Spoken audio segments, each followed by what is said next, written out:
When you have multiple sets of data or different series of data that you want to plot as lines and they all have the same X value, this is a great use case for the plots command. I will add the plots command here in DataGraph with my data all selected. And there it is. There's my multi-line plot. Now, of course, they're all looking the same. Don't worry, we'll work on that. But if you just open the command up itself, you'll see that there is this kind of a mini table here that shows me all of the columns I selected. Works very similar to the bars command.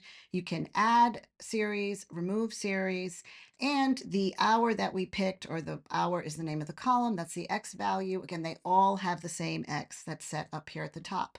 I can go ahead and add a point to these, and that gives me now showing me where I have my data point. However, what do I really want here? Well, I want color.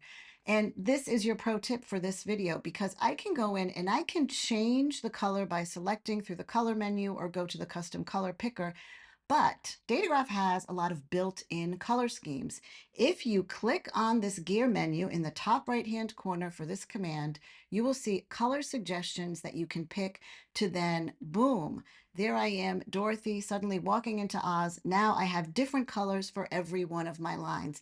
I do also recommend for something like this that you probably change the symbols associated with these, because that's going to then work whether you're in color or black and white.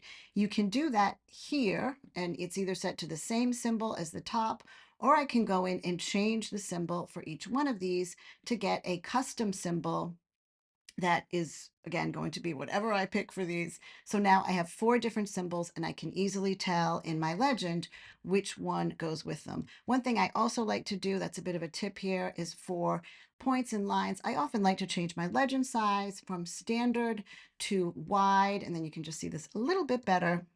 But there it is. There's your quick demo of the plots command within DataGraph.